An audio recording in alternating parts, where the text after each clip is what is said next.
Hello and welcome, ladies and gentlemen, to a new edition of the Daily Debate. In tonight's show, we're going to be focusing on the Egyptian efforts to strengthen and boost its relations with the rest of the African continent. Now, this is in light of the president's last week African tour that actually took him to Angola, Zambia and Mozambique, attending the 22nd summit of the COMESA and handing over the presidency of COMESA to Zambia. We're going to be focusing on the Egyptian-African relations file in tonight's episode. But before we start doing that, let's check out a couple of the stories making the news today.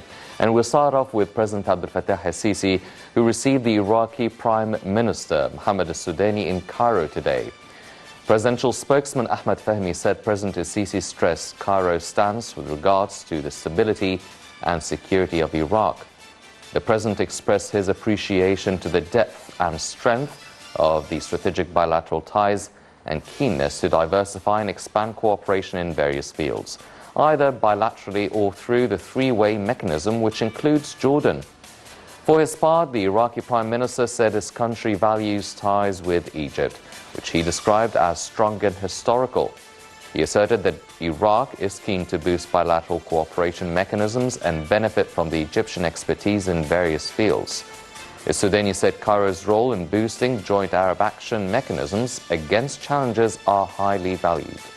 The Iraqi Prime Minister was heading a government delegation, including ministers and the governor of the Iraqi Central Bank, to take part in the Higher Egyptian-Iraqi Joint Committee.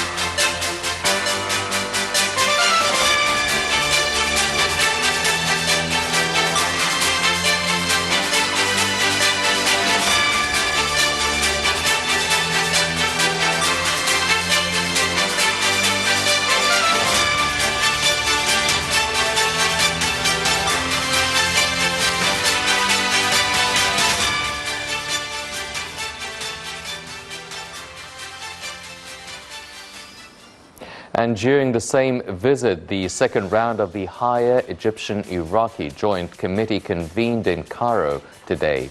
Now, Prime Minister Mustafa Madbouli and his Iraqi counterpart, Mohammed al-Sudani, held a joint press conference following the convention of the committee.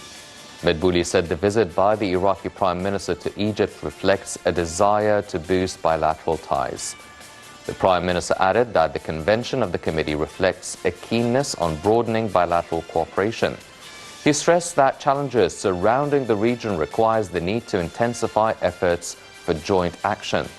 Madbouli praised the endorsement of the ambitious public budget by the Iraqi government, saying it would have positive effects on cooperation between the two countries. He said Egyptian companies would be ready to take part in rebuilding Iraq. Madbouli said the state is determined to boost partnership and cooperation between the Egyptian and Iraqi corporations and to activate a joint businessman council that is set to increase the volume of trade, exchange and investments in both countries. The premier expressed the Egyptian side's readiness to immediately launch the implementation of reconstruction projects in Iraq. For his part, the Iraqi Prime Minister praised developments to the service and housing fields in Egypt. He said Iraq welcomes the Egyptian companies in the country to increase investments between both countries. Following the committee meetings, 11 cooperation pacts were signed between the two sides in various domains, and the Iraqi Prime Minister and his accompanying delegation arrived in Egypt yesterday on Monday, the second visit since his appointment.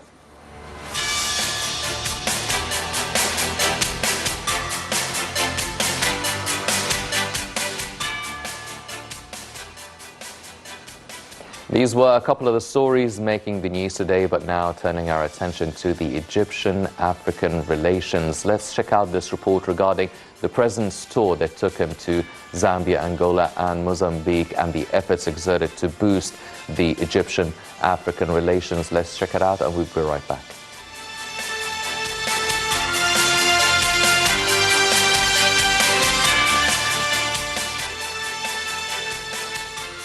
President Abdel Fattah el-Sisi's first of its kind African tour last week, which covered the states of Angola, Zambia and Mozambique, and saw his participation in the 22nd summit of the Common Market for Eastern and Southern Africa in Lusaka has reflected political leadership's determination to deepen cooperation with countries on the continent. Prominent among the positive results of President el-Sisi's recent tour is that African states became more cognizant of Egypt's commitment to furthering cooperation and the coordination on regional issues of common concern. President el-Sisi paid official visits to Angola, Zambia and Mozambique, which are interested in making use of Egypt's expertise in many areas. Suffering from terrorism, Mozambique seeks to benefit from Egypt's counter-terrorism experience, whereas Angola eyes transferring Egypt's expertise in agriculture, industry and infrastructure domains, while also looking forward to joining the Egyptian business community in development projects. There is a big importance of President el-Sisi's participation in COMESA summit in Lusaka, where he handed over the summit's chairmanship to his Zambian counterpart. In Angola, President el-Sisi met with his Angolan counterpart Lorenzo to discuss strengthening bilateral relations as well as conflict in Sudan and Ethiopia's dam. Meanwhile, in Mozambique, the head of state was received by the president, during which the two leaders discussed ways to increase number of Egyptian companies in Mozambique, security cooperation and Sudan. Security cooperation was a priority for President el-Sisi during his Africa tour, especially in Mozambique, which has been dealing with an insurgency since 2017. Also, Ethiopia's dam was one of several issues alongside food security and refugees that were highly discussed during the African tour. The file was reviewed by the United Nations, the African Union, Arab League and other international bodies. The President's tour in the Southern African region came within the framework of Egypt's keenness to intensify communication and coordination with its African brothers. The tour reflects Egypt's commitment to enhancing its relations with African countries in the field of economy, trade and investments. President Sisi underlined the importance of giving momentum to economic integration in order to promote prosperity of African people and enhance peace and security in the continent. He said Egypt assumed the presidency of the Common Market for Eastern and Southern Africa 2 years ago, which was a critical period witnessing important international and regional developments. Addressing the 22nd COMESA summit in Zambia, the president said Egypt focused during its COMESA presidency on key objectives, including promoting African economic integration and enhancing peace and security in the continent. He voiced happiness over participating in the event, which is being held under the slogan of economic integration for a thriving COMESA anchored on green investment, value addition and tourism.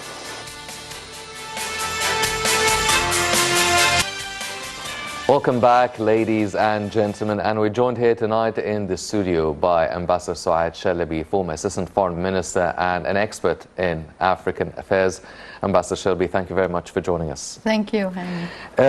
Your Excellency, now first off, last week the President made the African tour, took him to Angola, Zambia and Mozambique.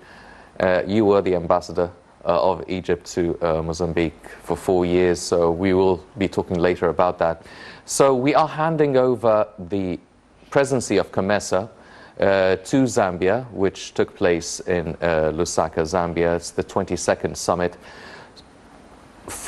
We assumed the chairmanship of COMESA in 2021, 2 years heading COMESA. What were we able to achieve during those 2 years heading COMESA? Actually, for the past 2 years, during our presidency, we did a lot. We had been doing a lot during COVID. So this was just after COVID, like the 2 years after COVID. So we concentrated so much on health issues.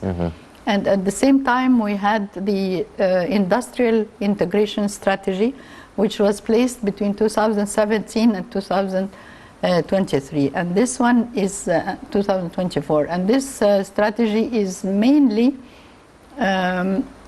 focused on made in COMESA. So it's helping all countries, the 21 countries members of COMESA, to focus on manufacturing their own goods and trading with the with each other. So this was the highlight of our presidency.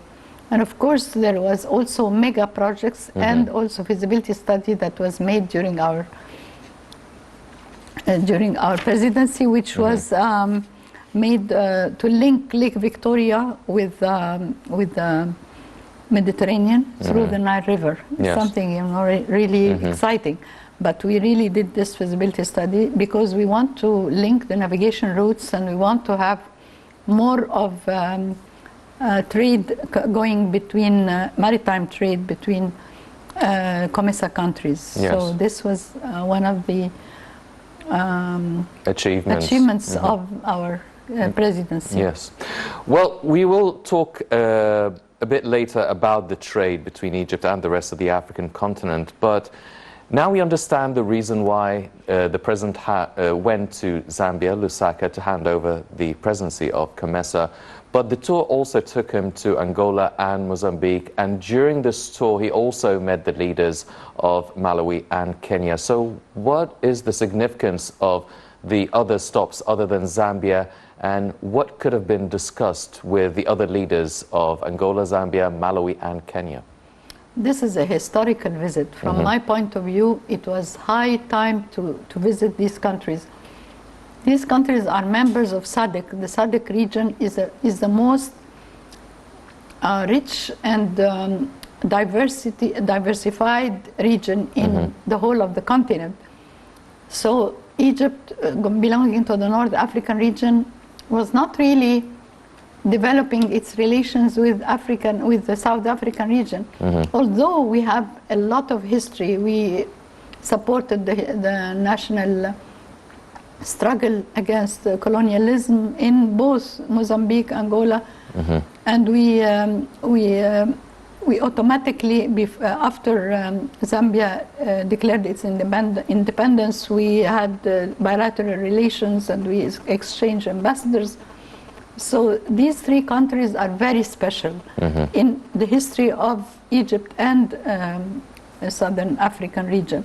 So it was high time to visit Angola. It was high time to visit Mozambique, because this is the first time any Egyptian president visit these two countries. So you can imagine how much the leaders of these countries were welcoming His Excellency President Sisi, and they were grateful and thanking and welcoming, because Egypt for them is the big brother. Yes. So it was really a very big step, like a quantum leap in bilateral relations with the southern countries. Of course, Kenya and Malawi also, because they are members of COMESA. So. Well, Your Excellency, you were the ambassador of Egypt to Mozambique for 4 years, and now also Mozambique will be assuming the non-permanent membership within the UN Security Council. So there are so many angles and different topics that could be discussed regarding Egypt and Mozambique. Now, such a visit or a meeting between the leaders of Egypt and Mozambique, how can it reflect on the non-permanent membership of Mozambique within the UN Security Council? And I mean, being an ambassador there, living there, knowing the country inside out, how do you see the journey or the development of the Egyptian relations with Mozambique, and how could it be beneficial for both countries, especially with the non-permanent UN Security Council membership?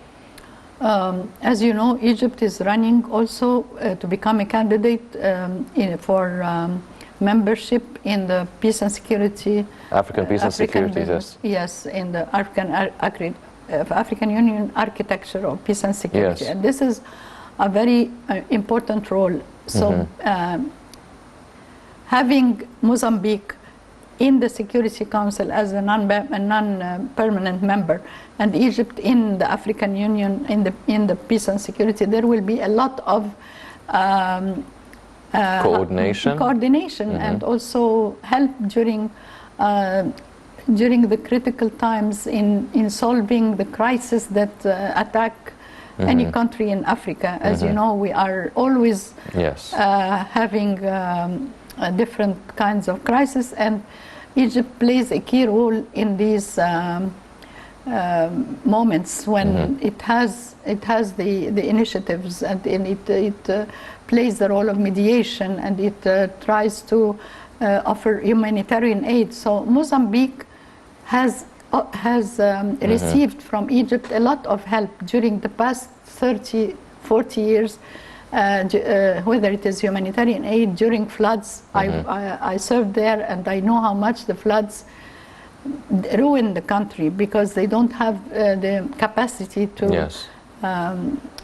This is the climate change and how it affects the different African countries. So Egypt has offered to help these countries through the bilateral relations that they have, and the President Sisi has also offered to, has coordinated with the leader of Mozambique to solve the crisis of Sudan. Yes. And also they have negotiated the crisis of the dam, the Ethiopian dam. Yes. So we have a lot to discuss, and Mozambique plays a big role in the southern African continent. Yes. Ladies and gentlemen, we'll be off to a short break, and we'll be right back to continue our discussion with Ambassador Shalaby, so don't go away.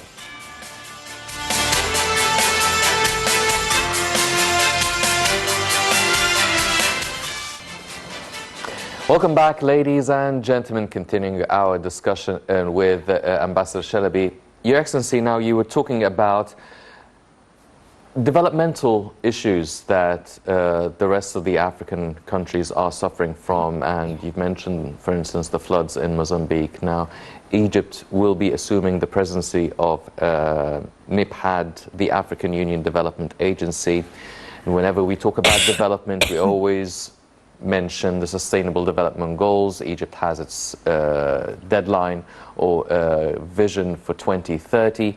The rest of the African continent has a 2063 time limit.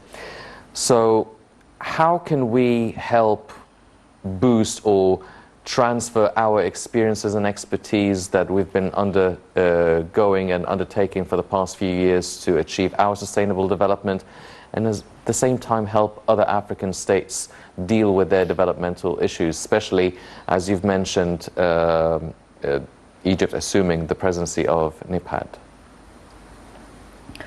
And of course, it is very important that you have mentioned these targets that we have to put in our system, that we have to reach at a certain year. We have to reach all these goals that we have been working for, whether it is on the national level or on the regional level or international level. But remember, these steps that we are taking, for instance, COMESA, the African trade area, our presidency in NIPAD, our bilateral relations, boosting our bilateral, all these are helping in order to reach the Sustainable Development Goals, because how can we reach without boosting our investment opportunities, without trade exchange, we cannot stay.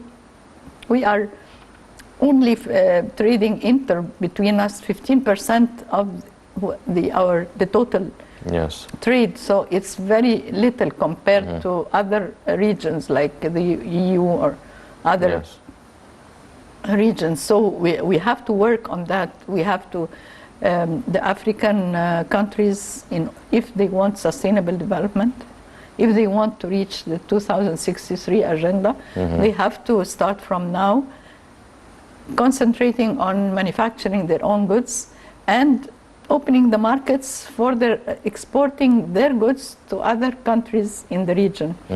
Of course, it is difficult, but for instance, the president's visit has opened doors to investors, Egyptian investors going to Mozambique and to Angola to exploit the natural resources of these countries. These countries are very rich. I lived in Mozambique and I know they have 200 plus kilometers of maritime beaches that are completely untouched. There is a lot of fisheries, a lot of navigation facilities.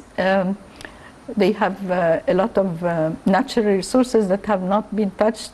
So maybe Egyptian investors could make use of this. And of course, the president have also mentioned the mega projects that we are initiating in other countries, like in Tanzania. Why not do mega projects in Mozambique and Angola? Angola is rich in gold. Mozambique is rich in natural gas and in other titanium and other very important natural resources for our industry. So if we focus on manufacturing the goods that we have already the natural resources for, so why don't we export and import from each other, and why don't we open the markets, and why don't we lift all the barriers of trade, like no customs, no any barriers, whether it is financial, whether it is infrastructure routes, yes, or aviation. So all this is helping the Africans to reach the sustainable goal that we are all going to benefit from. Yes. Well, when we talk about the trade exchange, or the volume of trade exchange between Egypt and the rest of the African countries, now for the first quarter of 2023, the volume of trade has reached $2,117 million, which seems like a good number, but as you've mentioned, it's not enough. Now, the majority of this volume of trade, it's about $1,611 million for Egyptian exports to the rest of the African countries, 506 million Egypt importing from the African states. Now, talking about lifting the barriers, the customs, didn't we already discuss the African Free Trade Agreement? We already discussed a Cairo-Cape Town road. I mean, the possibilities are there.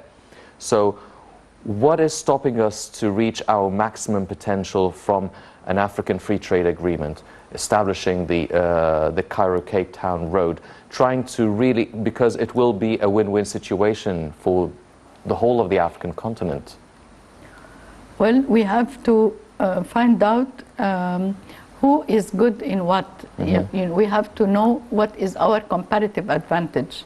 Comparing our comparative advantage to, for instance, Mozambique, what are they good at? So that is the best way to do it, because we can offer our expertise to Mozambique in the field of, for instance, combating terrorism. They wanted this, and this is something that you cannot do investment while there is terrorism, of course. Yes. And this is what made the company Total to escape, because they were attacked. So the northern region of Mozambique is being used by terrorists because it's not very well safe for any investment. That is why the president of Mozambique has asked President Sisi to offer the expertise in combating terrorism and in fighting fanaticism and extremism. Yes. And this we can easily offer through Al-Azhar by offering moderate Islam, and because there is around 17% of Mozambicans are Muslims. So it is possible to do what Egypt is doing here to combat terrorism, to offer it to Mozambique. Other countries, for instance, who need our expertise in health, for instance, we are very good in vaccines and in manufacturing vaccines and in manufacturing medicines.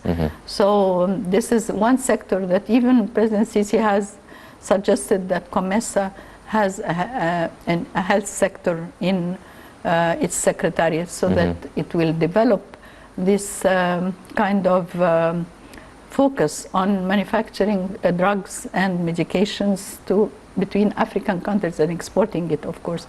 So this will boost the trade exchange. We cannot, we cannot just sit there and do nothing. We have to really open the doors for investors, find out the value chain between the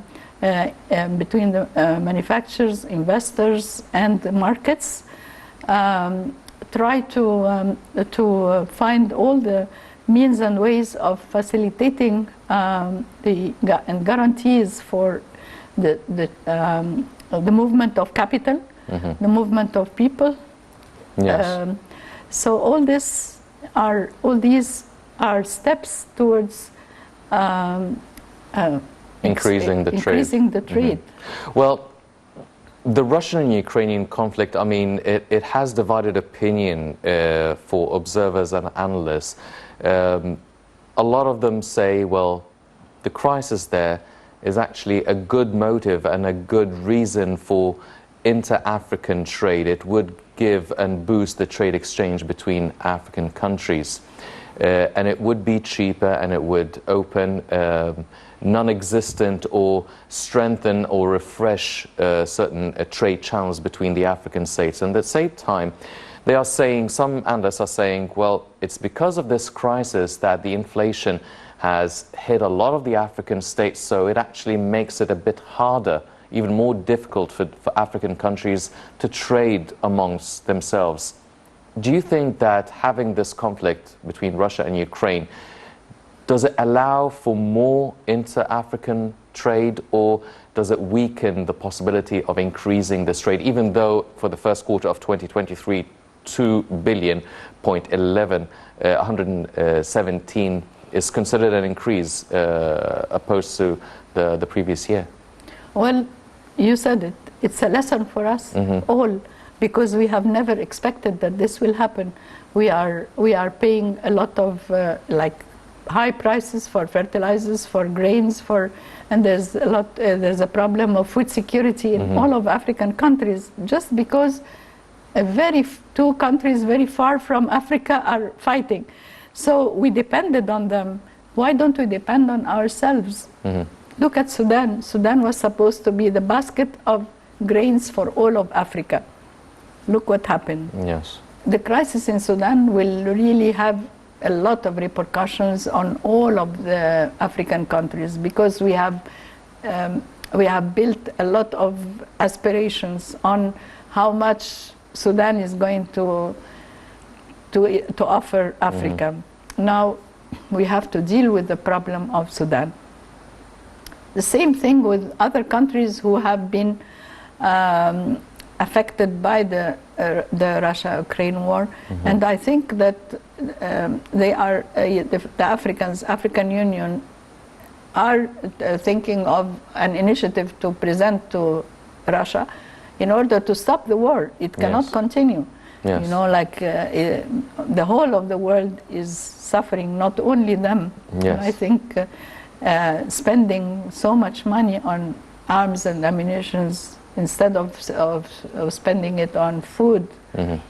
Well, we will be talking more about that initiative regarding solving the Ukrainian-Russian conflict. But before we do that, let's check out this report regarding the volume of trade exchange between Egypt and the rest of the African continent, amounting to $2,117 million for the first quarter of 2023. And we'll be right back.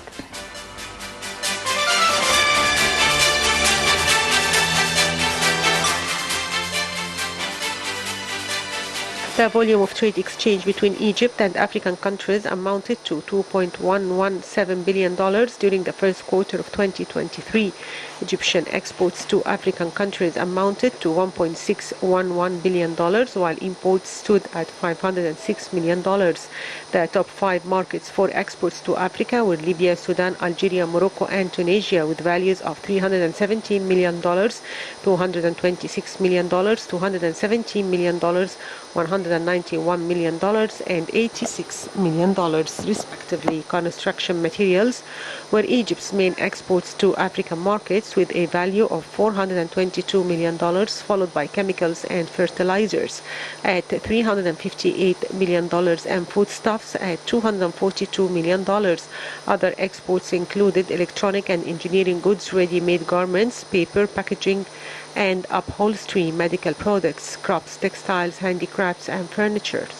This aligns with Egypt's goals to enhance trade relations with Africa and overcome any obstacles that may impede trade between countries due to the Ukrainian conflict. Egypt is a signatory to several trade agreements among African countries, including the African Continental Free Trade Area, the Common Market for Eastern and Southern Africa. Minister of Trade and Industry Ahmed Samir said his ministry was working to achieve economic integration between the African countries to overcome obstacles that may hinder the movement of trade among countries, in addition to benefit from trade agreements signed between Egypt and the countries, as well as economic blocs of the continent, as COMESA agreement and the African Continental Free Trade Agreements, besides expanding in participation in specialized exhibitions and increasing the presence of Egyptian commercial representation in many African countries. For his part, chairperson of the General Organization for Export and Import Control, Assam Nagar, stated that the most prominent Egyptian exports to the African continent in the first quarter of 2023 included construction materials, chemical products and fertilizers, food industries, engineering and electronic goods, medical industries, printing, packaging, paper, books and artistic work, agricultural crops, spinning and textiles, furniture, furnishings, ready-made garments and handicrafts. Trade between Egypt and COMESA countries increased by more than 20% to $5.3 billion in 2022.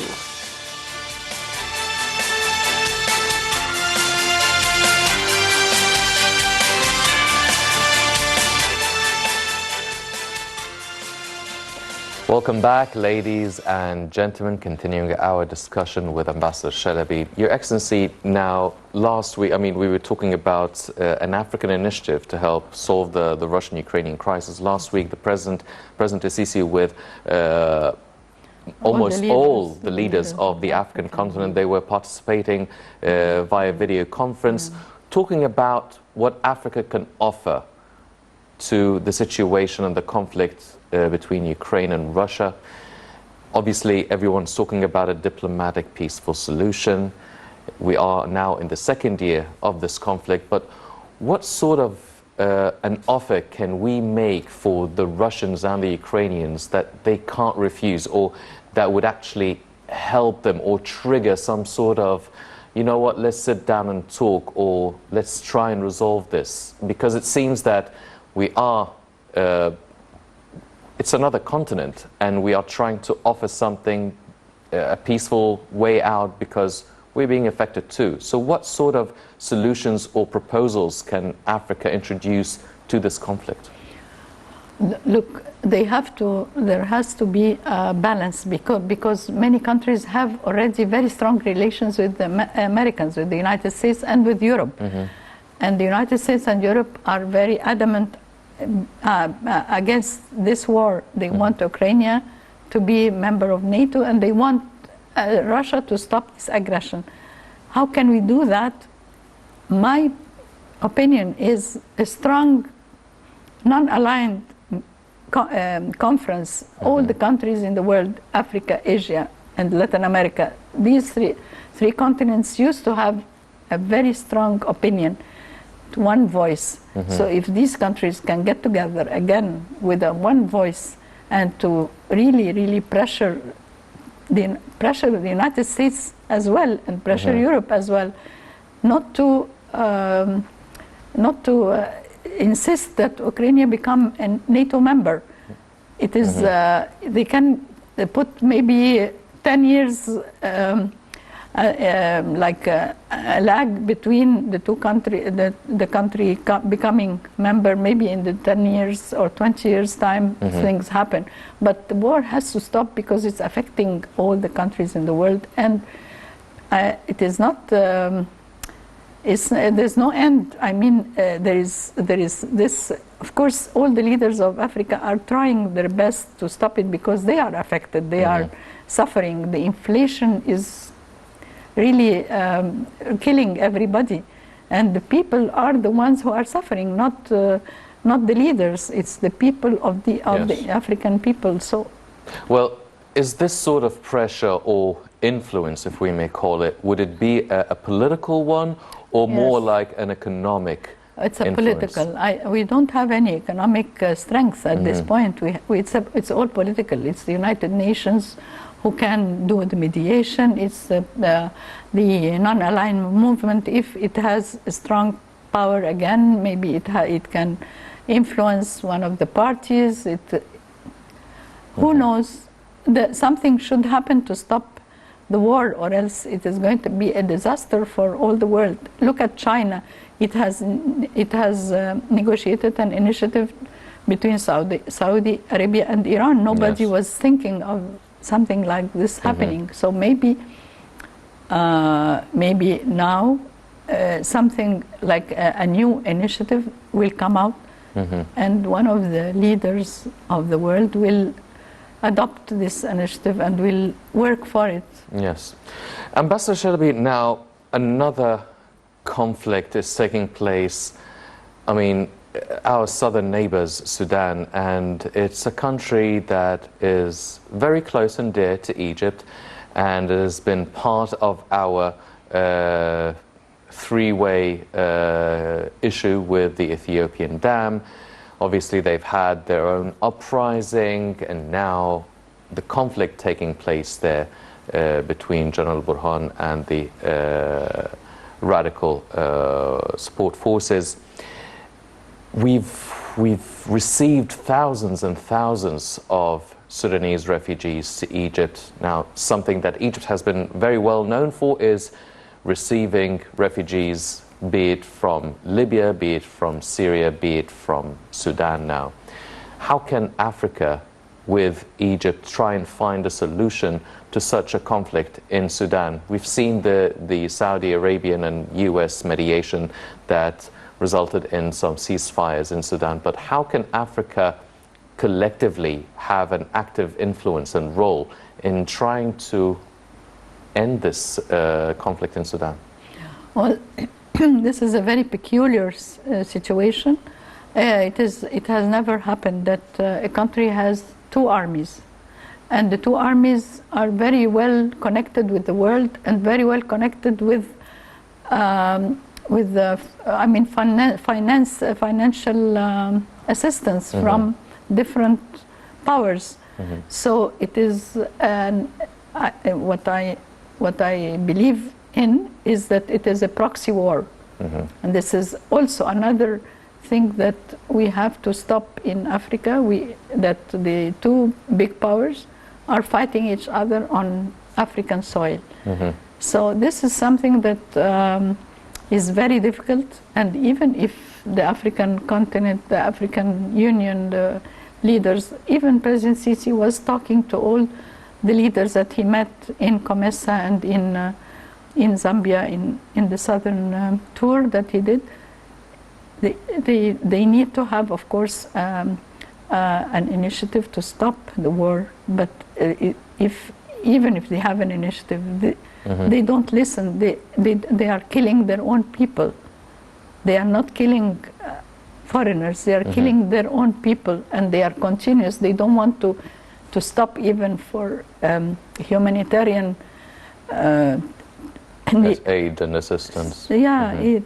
And who is suffering more? We are suffering also because we are receiving. First of all, we want to send humanitarian aid, and we are receiving a lot of refugees, and there are many who are even you don't see them, but they don't have any place to go because they are even they are living just in the desert.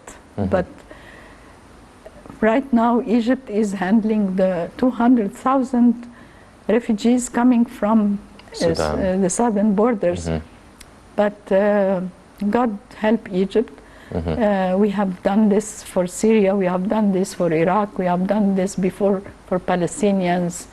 And maybe one day Sudanese people will go back to their homes and their country will be peaceful again. Yes. Hopefully, when the big powers decide that they are not going to fight in Sudan. Yes, definitely. Ladies and gentlemen, as Ambassador Shalaby has highlighted, I mean, there are so It's a great trade, a volume of trade achievement for Egypt and the rest of the African countries, but still there are so many issues that need to be worked on between the African states, and a major role played by Egypt, be it development, being solving an issue, the conflict in Sudan, trying to influence the situation in Ukraine and Russia. So many files, so many issues. So when Egypt is strengthening its relations with the African states, it's not just for the economics sake, but also for the rest of the political turbulence that's taking place all over the continent. Unfortunately, that's all the time we have for this edition of the Daily Debate. But before we go, I'd like to thank my distinguished guest, Ambassador Soad Shalaby, former Assistant Foreign Minister and an expert in the African affairs. Your Excellency, always a pleasure having you with us on the show. Thank you very much. Thank you very much, Your Excellency. Ladies and gentlemen, please stay tuned for more coming up on Night International. I'm Henny Saif. Thank you for joining us.